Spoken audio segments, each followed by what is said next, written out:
E- I know you're waiting for the shocking confession. You're waiting for the moment where everything unravels, where I finally tell you what I did and why. But here's the thing. You won't believe it. You won't understand why I did it. Because I didn't either. And I'm still struggling to put the pieces together, to make sense of what I did. But today, I'll tell you the truth. The dark truth behind my cheating confession. It's not the story you think it is, not by a long shot. So, stick with me. Because I'm about to reveal everything. You won't see it coming. I had everything anyone could ever want. A beautiful home, a stable career, friends who admired me, and a husband who loved me. He was perfect in every sense, kind, caring, hardworking. He was everything I dreamed of, or at least I thought he was. We had a love that people envied. At least that's what they told us. The kind of love that made other couples look at us and think, that's what I want. But they didn't know the truth, did they? They didn't see the cracks forming beneath the surface, cracks that only I could feel. They didn't see how empty I sometimes felt inside, like a piece of me was missing, a piece that I couldn't explain. I didn't want to admit it. Not to myself, not to anyone. But the truth was, I was bored. I was restless. And in the silence of my perfect life, the loneliness crept in. I felt it every time he kissed me goodbye for work. Every time we had dinner together and the conversation felt flat. You see, I didn't cheat because I hated him. I didn't cheat because I didn't love him. I cheated because for the first time in years, I needed to feel something. Anything. That's when I met him. He wasn't what I was expecting, and I definitely wasn't expecting what happened between us. He was charismatic, a little dangerous, and there was something about the way he looked at me. It was like he saw me, really saw me. Not the perfect wife, not the woman who had it all together, but the real me, the one who was craving more. At first, it was just a spark, a harmless flirtation, just a few stolen glances, a few too many drinks at a party. Nothing to worry about, right? It was innocent, or so I told myself. But then, the lines blurred. He knew how to make me feel special. He knew how to make me feel wanted. When he spoke to me, his words were like a slow burn, igniting something deep inside. He touched me like he'd been waiting for it, like he knew exactly how to unravel me. I hadn't felt that in so long, not from my husband. And with every touch, every look, every whispered word, I felt myself falling deeper and deeper into something I couldn't control. I knew it was wrong. I told myself I wasn't that kind of woman, that I would never betray my husband. But then I found myself in his arms, and everything I thought I knew about myself vanished. The first time it happened, I didn't plan it. It wasn't a choice I made consciously. It wasn't like I woke up and said, today I'm going to cheat. No, it was much more complicated than that. It was one of those moments where everything seemed to happen in slow motion, where I knew I was on the edge, and yet I couldn't stop myself from falling. It was late. We were alone at his apartment after everyone had left the party. The music was still playing softly in the background. And there was a tension in the air that neither of us had acknowledged until that moment. We were standing close, too close, and I could feel my pulse racing. My heart was hammering in my chest, and I couldn't look away from him. And then, just like that, he kissed me. It wasn't a gentle kiss. It wasn't innocent. It was hungry, urgent. And the moment our lips met, everything else disappeared. All of the guilt, all of the reasons I shouldn't be there. It didn't matter. All I could think about was how badly I needed this, how much I wanted this. I knew I was betraying my husband, but for the first time in a long time, I didn't care. We didn't stop there. It wasn't just a kiss. It was everything. His hands were on my skin, and mine were on his, pulling us closer, as if we couldn't get close enough. I felt his body against mine, hot and demanding, and I gave in. I let him take control, let him show me what I had been missing. In that moment, I wasn't a wife. I wasn't someone's perfect partner. I was just me, the me who was hungry for something more. The aftermath of that night should have been simple, right? I should have woken up in the morning, felt the weight of what I'd done, and ended things before it could go any further. But I didn't. Instead, I felt alive. More alive than I had in years.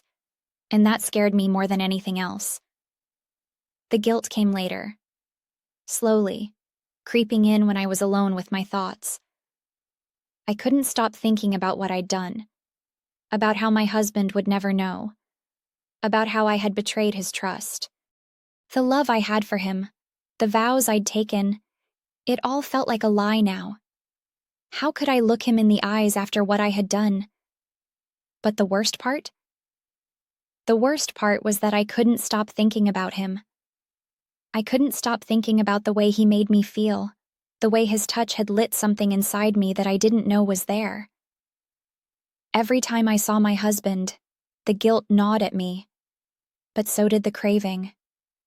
The craving for more. More of him. More of the passion. More of the escape from everything I felt trapped in. And so, the cycle continued. At some point, I knew I had to face the truth. I had to confess what I'd done, to tell my husband what had been eating away at me for weeks. But every time I tried to say the words, I couldn't. I couldn't bring myself to shatter the illusion, to destroy everything we had built. And yet, the guilt was suffocating. I tried to hide it. I tried to pretend like everything was normal. But it wasn't. And I knew it. I knew it because every time I looked at my husband, all I saw was his trust in me, his complete trust, and it felt like a dagger to the heart. I knew I was slowly destroying everything. The tension built and built, until finally, I couldn't take it anymore. I had to confess. I had to admit to him what I had done, what I had become. But how could I? The truth is, I didn't know if I was ready to lose him. But I knew I couldn't live this lie any longer.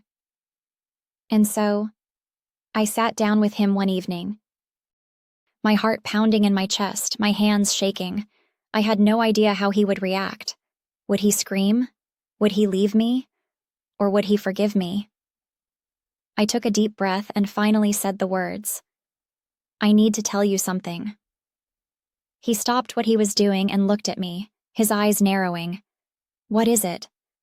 I swallowed hard, the weight of the moment crashing down on me. "I cheated on you," I whispered, barely able to get the words out. His face went pale. His eyes flickered with disbelief. I could see the pain, the shock, and the anger beginning to form, but he didn't say anything at first. "I'm so sorry," I said, my voice breaking. "I didn't mean for it to happen. I don't know what came over me." But he didn't answer. He just stared at me, his eyes filled with a mixture of hurt and confusion. And in that moment, I realized something. I had broken him. I had shattered the one thing he trusted me with, his love. The days that followed were a blur. He didn't speak to me for hours. Then days. When he did, it was only to ask questions. Hard questions. Questions that I didn't have answers to. Why did I do it? Why him? Why now? And most of all, did I love him? Did I still love him? I couldn't answer those questions. How could I? I didn't even know the answers myself. But one thing was clear. I had destroyed everything. Our marriage was never the same. We tried to move past it. We tried to rebuild, to repair what I had broken. But something was always missing now. That trust, that innocence, was gone. I couldn't go back to the way things were. And neither could he. And Mark? He disappeared from my life completely. We never spoke again after that night. What I had done haunted me every single day. The guilt, the regret, the longing for something I couldn't explain at all became a part of me. A part of me that I couldn't shake, no matter how hard I tried. But the truth was, I couldn't undo it. I couldn't take back the choices I had made. And now, I had to live with the consequences, forever. The silence between us was unbearable. Days turned into weeks, and I could feel the distance growing between us, widening like an abyss that neither of us knew how to cross. Every time I looked at him, I saw the pain in his eyes, the pain that I had caused. I had shattered him, and now I had to watch as he struggled to pick up the pieces of his broken heart. He didn't yell at me. He didn't lash out in anger. He was calm, too calm, and that was worse than any outburst. It was like he was processing everything in slow motion, trying to make sense of the betrayal, but I knew deep down he was hurting more than I could even imagine. Every time I tried to apologize, he would nod, his expression unreadable, and then turn away, as if my words meant nothing. It was as though he had closed himself off to me completely, and I couldn't blame him. How could I expect him to forgive me? I didn't even understand what had driven me to do it in the first place. I had tried to justify it in my own mind. I told myself that I didn't love him less, that the affair hadn't meant anything, that it was just a moment of weakness. But that wasn't the truth. Not really. The truth was that something had broken inside me long before that night, and the affair, the temptation, had just been the breaking point. But I couldn't say that to him. I couldn't explain it in a way that wouldn't sound like an excuse. So I said nothing. Every day felt like I was walking on eggshells, terrified that one wrong move, one wrong word would push him even further away. I watched him, hoping to see a flicker of warmth, a sign that he was willing to try and repair what we had. But instead, all I saw was the cold distance between us. I didn't know how to fix it. And the worst part? I didn't know if he wanted to fix it. It was a Friday night when everything changed. The air in the house felt heavy with unspoken words. The tension so thick I could hardly breathe. He had come home late from work like he always did, but this time, something was different. There was an edge to him, a restlessness I hadn't seen in weeks. He walked into the kitchen where I was making dinner, his eyes focused on me, not with anger, but something else, something I couldn't place. "I've been thinking," he said, his voice quiet but firm. My stomach clenched. I had no idea what was coming. I nodded, keeping my gaze fixed on the chopping board, unable to look him in the eye. "I don't know what to do with this anymore," he said. "I don't know if I can forgive you, but I also don't know if I can live with the way things are. I'm stuck, and I don't know if I want to keep trying." The words hit me like a punch to the gut. I hadn't expected him to say it out loud. I hadn't expected him to acknowledge that we were in a broken place. But now that he had, it felt like everything was crashing down around me. "I'm sorry," I whispered, my voice barely audible. "I don't know how to fix this. I don't know what to say to make you understand how sorry I am." He sighed, the sound filled with exhaustion. "I don't know either," he admitted. "But we can't keep living like this. We can't keep pretending that everything's okay when it's not." It was the first time in weeks that he had let his guard down. The first time he had spoken to me like he still cared, but even then I could hear the resignation in his voice. I knew he was struggling, just as much as I was. "I don't want to lose you," I said, my voice trembling. "I want to fix this, to try again. But I need you to be willing to try too. I can't do it alone." For a moment, he didn't answer. He just stood there, staring at me, like he was weighing his options. I wanted to reach out, to grab him, to beg him to forgive me. But I knew it wasn't that simple. "I don't know if I can trust you again," he finally said, his words like a blade to my chest. I nodded, my heart sinking. "I know," I said quietly. "I don't expect you to forgive me right away. I just want a chance to show you that I can change, that I can be the wife you deserve." "I don't know if that's enough anymore," he said, shaking his head. "I don't know if I can ever look at you the same way again." His words stung, but they were the truth. The truth I had been avoiding, the truth I had been terrified of hearing. I had hurt him, and now there was no going back. The question wasn't whether we could fix it. The question was whether we even wanted to. We spent the next few days in a quiet, painful limbo. There were no fights, no shouting matches, just silence. But it wasn't a peaceful silence. It was the kind of silence that cuts deeper than any argument. The kind that makes you question everything, even the love you thought was unbreakable. I wanted to fix it. I wanted to show him that I was still the woman he had fallen in love with, the woman who hadn't betrayed him. But I knew that it wasn't enough. Words weren't enough anymore. It was on Sunday afternoon, as we sat on the couch in our living room, that we both realized the truth. The truth that had been lingering between us for so long, unspoken, hidden beneath our efforts to salvage what was left of our marriage. "We can't keep doing this," he said, his voice barely above a whisper. "I don't think I can trust you again. I don't think we can fix this." I felt the floor fall out from under me. In that moment, I knew. I knew it was over. We were done. There was no going back from what I had done. No amount of apologies or promises could erase the pain I had caused him. "I'm sorry," I whispered, tears welling in my eyes.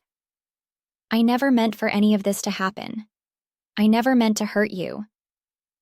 "I know," he said, his voice thick with emotion. "But that doesn't change what happened."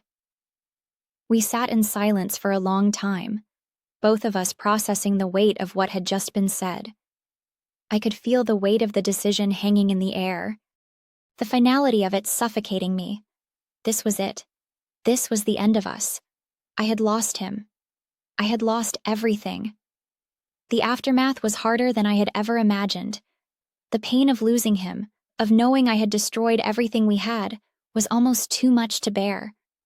I tried to move on, tried to focus on my work and my life, but everywhere I looked, I saw reminders of him, reminders of what I had thrown away. I spent months alone, in the quiet of my own thoughts, grappling with the consequences of my actions. The guilt never left me. It haunted me in my dreams, in my waking hours. It was a constant companion, and I knew I would never escape it. But I also knew something else, something that made the pain a little easier to bear.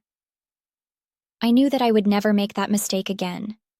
I knew that I had learned the hardest lesson of my life, that the consequences of betrayal are far greater than any moment of passion.